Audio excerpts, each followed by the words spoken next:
Most people believe that cardio is for fat loss and resistance training is for building muscle.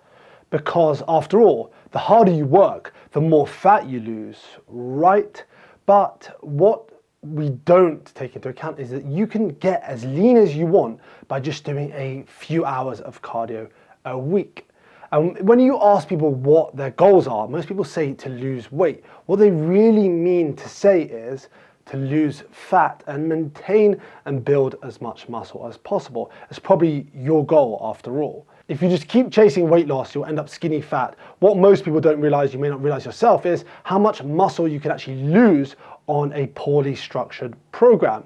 So this video, and by the end of this video, you're gonna be able to know exactly what it takes to get as lean as you want and just have the best physique possible. But first, before we go ahead with the video, I would like you to click that like button, hit that subscribe button. I do put a lot into these videos in order for me to keep producing them, keep making them better each time.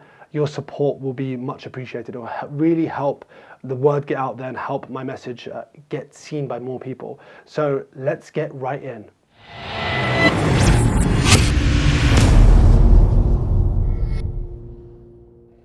First, I'd like to just say apologies. I am absolutely sweating my ass off. It's 30 degrees Celsius, no, 40 degrees Celsius in the UK, and we don't have air conditioning units. I have a fan, but if I was to put it on, you wouldn't be able to hear me very well. In the day, that's exactly why I'm sweating. So when you think of losing weight, you think of exercise. Let's start exercising. But what's the first exercises you think of? It's likely cardio. Stuff like running, rowing, cycling, swimming, etc. The problem with just doing cardio alone is you'll likely lose very little fat. And if you do lose fat, you'll likely end up skinny fat because you will have lost a lot of muscle in the process. You look at your wearable and you burn a load of calories, but what you don't realize by chasing calories is that it's very easy to eat those calories back. Let's say you burn 600 calories in 45 minutes of running, which is roughly what most people burn, between 500 and 600 calories. And then after that, maybe you'll have a snack, and that snack will be a yogurt, a banana, some fruit, maybe some nuts, and some honey.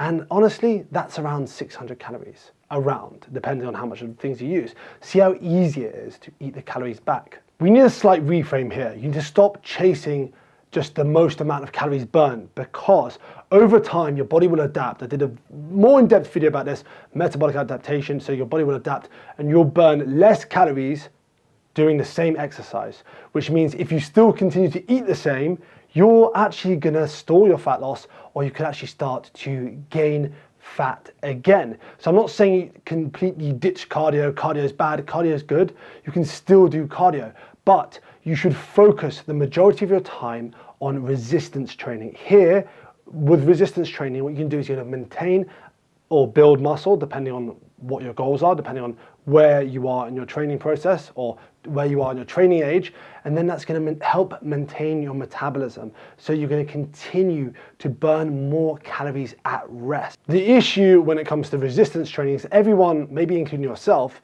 views resistance training as for bulking.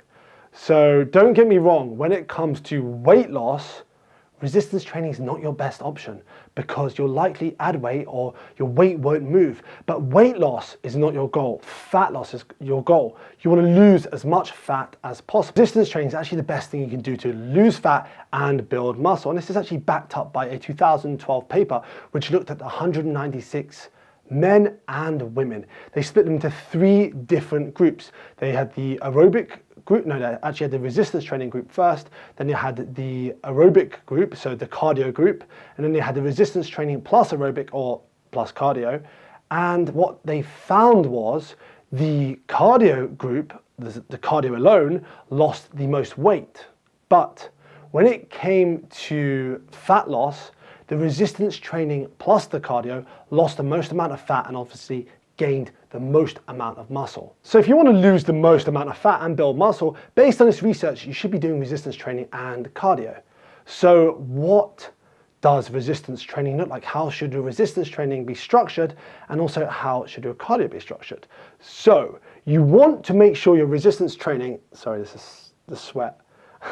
it needs to be focused around building muscle, so it needs to be progressive. You need to constantly be trying to progress your lifts, either by lifting more weights or doing more reps within a range.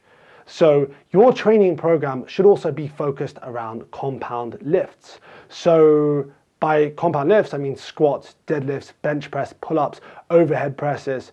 There's more I probably missed out, but those sorts of exercises which you can add weight quite easily and quite progressively. I mean, it's simpler to add weight onto a barbell than it is to a dumbbell. So those, I would say about 70% of your routine will be based around those compound movements, and then obviously you can add in different exercises and accessory exercises as well.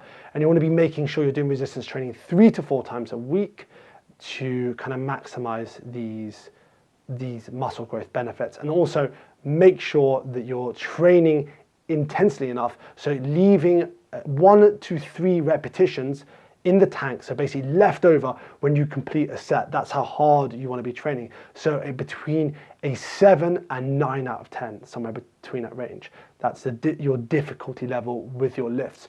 And don't get me wrong, it takes a while to become familiar with these. It takes a few attempts, but you will understand the intensity more so as you go on. And when it comes to cardio, what you can do is cardio on your days off. So if you're doing 3 to 4 resistance training sessions a week, you can do between 2 to 3 cardio sessions a week. The cardio can be 1 hit and 2 steady states, or 1 hit and 1 steady state cardio. By hit, I mean high intensity interval training. That means it can be 30 seconds on, 30 seconds off, like max and then rest, max, rest, max, rest, and so forth. I actually recommend doing stuff like rowing or cycling, or rowing or cycling is probably your best bet. Or you can do like an activity, like if you play tennis or something similar. But you can still run if you want to, but I would suggest not doing it too often, because it's a lot of stress on the joints, and also there's a lot of contractions going on. You get a lot of muscle damage. What you don't want is, you don't want the cardio affecting your ability to progress your weightlifting. If that becomes the case, then you're going to lose muscle and you're going to compromise any future gains as well. Anyway, that's all I wanted to cover in this video. As you can see, it's not just a clear one is better than the other.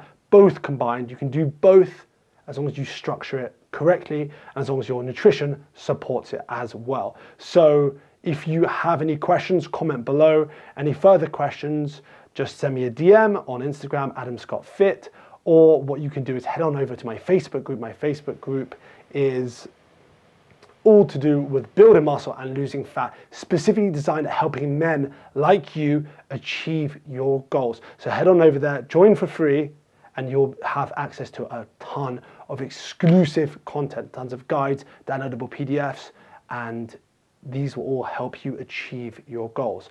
And until the next video, actually, don't forget to hit that like and subscribe button, hit that bell notification, keep pushing those limits.